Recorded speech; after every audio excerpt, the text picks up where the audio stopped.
Hello，我係小魚，就嚟到一個月一次嘅亂噏嘢時間啦。咁喺呢個環節呢，我係除咗會講鬼故之外呢，亦都會慢慢講一啲係世界上嘅一啲不思議事件啦。咁例如會講下一啲 UMA 啊，或者係 UFO 嘅檔案嘅。咁今集呢，就會分享一個我以前同朋友去做 part time 洗樓嘅經歷嘅。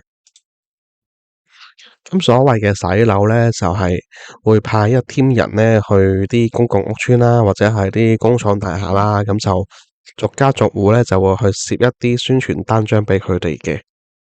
咁因為呢，我哋係 part time 啦，咁所以我哋嘅壓力都唔係好大嘅啫。咁啊，通常做下做半個鐘，跟住就去後樓梯嗰度坐半個鐘，跟住等收工咁樣嘅。咁做呢一行嘅唔好處就係基本上全年都係要開工噶啦。咁顧名思義啦，就係連農曆7月14啊嗰一晚你都要開工噶。好，咁啊廢話少講啦。咁今次呢個事件呢，就係發生喺華富村嘅。咁聽到華富村呢3個字嘅香港人都應該知道咩料噶啦。但係今次呢單嘢咧就同靈異係好似冇乜關係嘅，係一啲我到而家都解釋唔到嘅現象咯。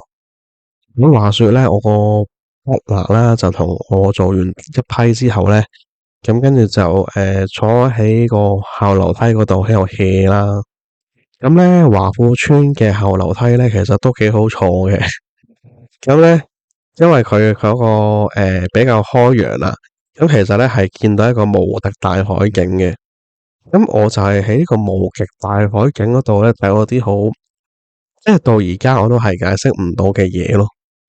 咁因為咧嗰一日係夜晚嚟嘅，咁我咧就同個朋友坐喺後樓梯嗰度休息嘅時候咧，我就見到喺個對面海咧就突然間好似閃電咁樣啦。咁但係其實嗰日咧並唔係咩狂風暴雨嘅，但係咧我就見到對面咧，即係對面海啦。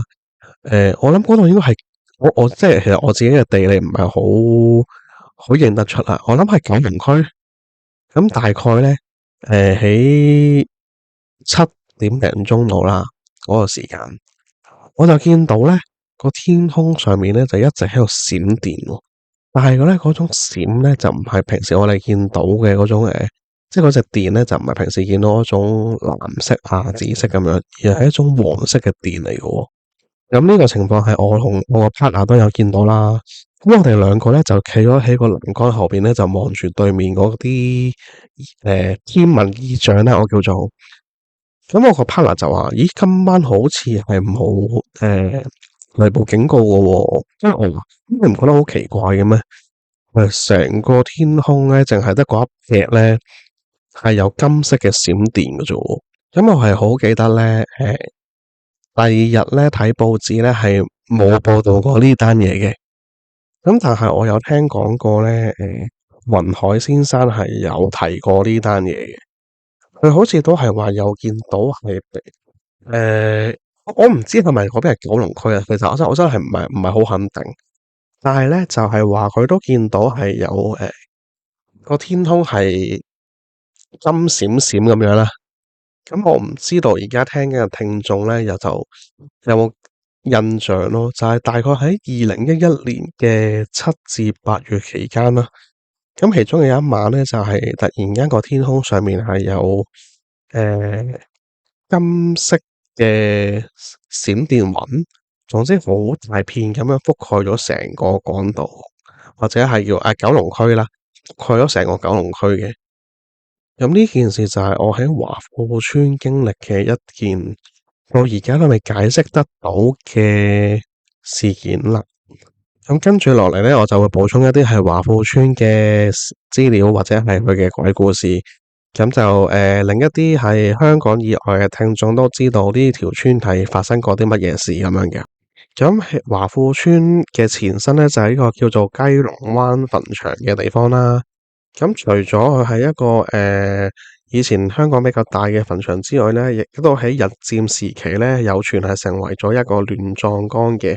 咁話說啊，喺60年代初咧，由呢個亂葬崗改建而成嘅華富村咧，咁佢本身咧就係啲陰人棲身嘅地方啦。咁當中佢哋係有幾萬個靈位嘅，就喺政府嘅勒令文之下咧，就需要搬走晒啲靈位去啦。咁咧就係喺呢個亂葬崗之中咧，就唯獨係有副棺材咧，係冇人夠膽喐佢嘅，因為只要喐到個棺材咧，佢一定會生重病嘅。咁而家咧就話呢個棺材咧就一直就喺居民協會對上嘅巴士站草叢嗰度啦。咁當年工人開路咧，本身係想令到村民可以暢通無阻噶。咁但係啲工人一掂嗰個棺材咧，都係即係如果你唔係病嘅話咧，都係會撞鬼嘅。咁為求保命咧，啲工人咧就停咗開工啦。咁自此之後咧，呢、個棺材咧就傳聞啦，到而家都依然喺原位嘅。咁另外咧，就喺華富村附近咧，就有個叫做瀑布灣啦。咁嗰陣時咧，就有唔少嘅小朋友咧，就會去瀑布灣嗰度玩水噶。但係咧，就陸陸續續咧，就有啲小朋友咧，就浸親啦，或者係就溺斃啦。咁所以咧，有啲街坊就認為咧，係有啲水鬼喺度揾替身嘅。咁另外咧，就喺80年代嘅時候咧，就曾經有班小朋友就喺度玩水啦。到傍晚嘅時候咧，就見到有一個着住白色衫嘅女仔就行過嚟岸邊。咁咧佢就望住個海啦，然之後係咁喺度洗面嘅。咁跟住有個小朋友咧就好好奇啦，佢就走埋去睇啦。然之後咧嗰個女仔咧就抬起頭望住佢啦，就竟然見到咧嗰個白衣女仔咧係冇面冇五官嘅。咁嚇到啲小朋友就即刻翻屋企啦。咁之後啦，喺個華富村入邊咧，亦都有一個係放滿住神像嘅地方啦。咁就係啲村民喺搬屋企嘅時候咧，就安置嘅神位嚟嘅。咁後來咧，神像咧就越積越多啦，就有啲老街坊咧就嗌嗰度叫做菩薩街啦。咁後嚟咧，有啲神運嘅老人家咧就會幫呢啲神像去清潔同埋上香啦。因為得到呢個神靈庇佑之後咧，華富村嘅鬧鬼事件咧就少咗好多啦。而除咗呢啲靈異傳聞之外，華富村亦都有一個非常之犀利嘅傳聞啊，就係華富村 UFO 事件啦。咁而家所流傳嘅版本咧，都係話咧華富村 UFO 事件咧係發生喺1980年嘅年代初嘅。咁喺目擊者嘅聲稱入邊咧，就係話喺1980年嘅某一日啦，就當一日係感覺到個天空啊，或者係地下係有一個好強烈嘅震動噶。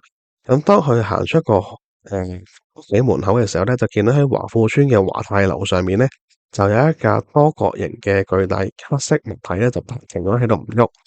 咁佢個體積係大到可以覆蓋住成棟井字形嘅公屋噶，就好似一個航空母艦一樣。嚇到啲居民咧就大叫啦，就話打到你啦，打到你啦咁樣，就引到成個村咧都喺個天井下邊咧就睇下呢個 UFO 啦。咁冇幾耐咧，呢個 UFO 咧就慢慢升起啦。咁佢個底部嘅邊緣咧，仲有啲白色嘅燈喺度不停咁閃添，而間中仲會有啲藍色同綠色嘅燈啦。咁當啲藍色同綠色嘅燈一着嘅時候咧，個地下咧就係咁發生咗一個好大嘅震動啦，同埋發出咗大型機器嘅嗚嗚聲添。咁之後咧，UFO 大約停留咗喺5至7分鐘之後咧，就向住大嶼山嘅方向飛走咗啦。咁呢件事上面咧，有啲目擊者就話咧個 UFO 係圓形啦，個大小就好似航空母艦咁，仲話咧全村人都見到添。有啲人就話咧係啲觀音顯靈啊、耶穌回歸等等嘅神蹟，而巨大嘅黑影咧係觀音大師坐住蓮花座飛過喎。亦都有人話咧呢個係個氫氣球咧，或者係啲戰機嚟嘅。